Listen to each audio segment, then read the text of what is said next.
Hi friends, welcome to our channel Maitri naughty kids. Today video వచ్చి దీన్ని last షార్ట్లో చూపించాను కదా, పుల్లగంద చెట్టు నుండి దవ్వాక కర్రీ చేసుకోవడానికి ప్రిపేర్ చేస్తున్నాను. ఈ గడ్డని ఇలా చిన్న చిన్న ముక్కలుగా కట్ చేసుకొని వేడి నీళ్ళలో ఉడికించాలి. కాస్త ఉప్పు వేసి మెత్తగా ఉడికేదాకా ఉడికించాలి. వాటర్లో ఉప్పు వేసుకోవాలి, లేకపోతే దురద పెడుతుంది. అది మాత్రం మర్చిపోకూడదు. కొంతమంది చింతాకు కూడా వేసి ఉడికిస్తారు, దాంతో దానికి ఉండే దురద పోతుంది. బాగా ఉడికిన తర్వాత వాటిని ఇలా చల్లారాక పొట్టు తీసుకోవాలి. పొట్టు తీసుకొని వాటిని చిన్న చిన్న ముక్కలుగా కట్ చేసుకోవాలి. ఈ కర్రీ చాలా టేస్టీగా ఉంటుంది. వెజ్ కర్రీయే కానీ నాన్ వెజ్ లాగా చాలా బాగుంటుంది టేస్ట్. ఇది మార్కెట్లో కూడా దొరుకుతుంది, కావాలనుకునే వాళ్ళు కొనుక్కోవచ్చు. ఇలా పొట్టు తీసిన వాటిని చిన్న చిన్న ముక్కలుగా కట్ చేసుకోవాలి. ఇప్పుడు మసాలా కోసం ఒక ప్యాన్లో ఆయిల్ వేసుకొని అందులో కొన్ని కొత్తిమీరలు, కొంచెం జీలకర్ర వేసుకొని ఆయిల్లో ఫ్రై చేసుకోవాలి. గోల్డెన్ బ్రౌన్ అయ్యాక తీసేయాలి.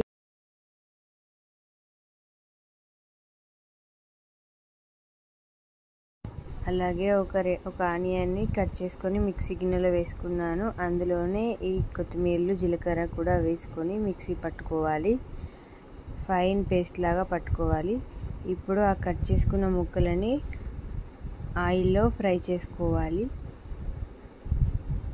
కొంచెం గోల్డెన్ బ్రౌన్ కలర్ అయ్యేదాకా ఆయిల్లో ఫ్రై చేసుకున్నాను. అలాగే మొత్తం పీసెస్ అన్నీ ఆయిల్లో ఫ్రై చేసుకోవాలి. ఇలా చేస్తే కూడా కొంచెం దురద ఉండదు, కానీ ఇంకా ముక్క అనేది చాలా టేస్టీగా అవుతుంది ఆయిల్లో ఫ్రై చేయడం వల్ల. ఇలాగే కట్ చేసిన పీసెస్ అన్నీ ఆయిల్లో గోల్డెన్ బ్రౌన్ కలర్ అయ్యేదాకా ఫ్రై చేసుకోవాలి. ఇలా అన్నింటినీ బాగా డీప్ ఫ్రై చేసుకోవాలి, గోల్డెన్ బ్రౌన్ కలర్ అయ్యేదాకా. ఇప్పుడు ముందే కొంచెం చింతపండు నానబెట్టుకోవాలి. ఇప్పుడు ఆయిల్లో ఆవాలు, జీలకర్ర, పచ్చిమిర్చి వేసుకొని ఆయిల్లో ఫ్రై చేసుకోవాలి. అందులోనే కొంచెం మెంతి పొడి వేసుకుంటే స్మెల్ బాగా వస్తుంది. ఇందులో కొంచెం మెంతి పొడి వేసి కలుపుకోవాలి. ఇప్పుడు కరివేపాకు వేసి బాగా కలుపుకోవాలి.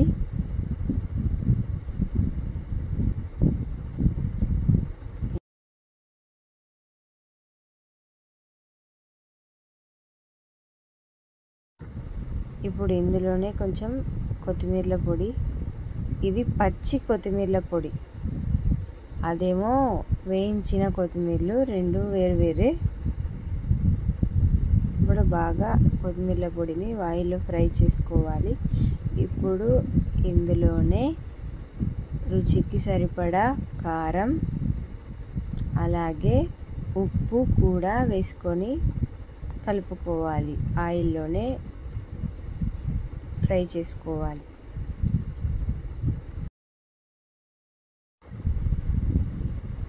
ఇవన్నీ ఆయిల్లోనే ఫ్రై కావాలి.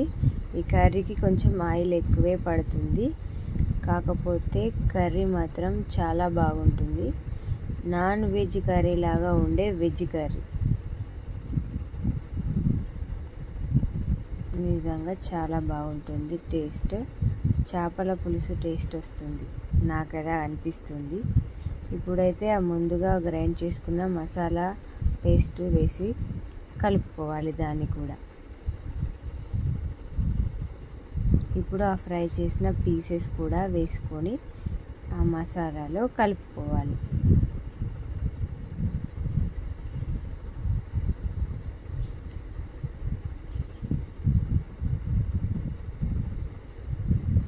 ఇప్పుడు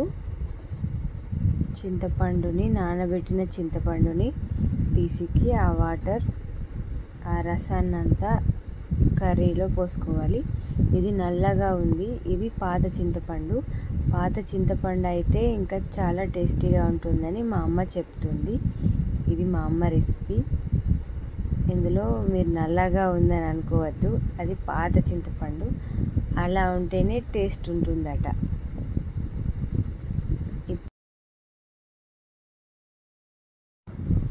ఇప్పుడు మనకు కావలసినన్ని వాటర్ పోసుకొని అది కొంచెం పులుసు మరిగేదాకా వెయిట్ చేయాలి. పులుసు మరిగి ఆయిల్ పైకి తేలిన తర్వాత మన కర్రీ ఈజ్ రెడీ. వాటర్ పోసుకున్న తర్వాత ఇలా ఒక కరివేపాకు రెబ్బలు అలాగే ఆ పులుసులో అలాగే ఉంచేయండి. మరుగుతుండగా దాని ఫ్లేవర్ అంతా పులుసులోకి వెళ్తుంది. పులుసు మరిగిన తర్వాత దాన్ని ఆ కాడతో సహా తీసేస్తే అయిపోతుంది. ఫ్లేవర్ వస్తుంది కర్రీకి. ఇష్టం లేని వాళ్ళు వేసుకోకుండా పర్వాలేదు. ఇది కాస్త మరిగిన తర్వాత మన కర్రీ రెడీ అయిపోయినట్టే. చాలా బాగుంటుంది కర్రీ. మీరు కూడా ఒకసారి ట్రై చేసి టేస్ట్ చేయండి. చూడండి, ఫైనల్గా మరిగిన తర్వాత ఇలా పైకి తేలింది నూనె. మన curry ready. Please like my video and subscribe to my channel. Bye friends.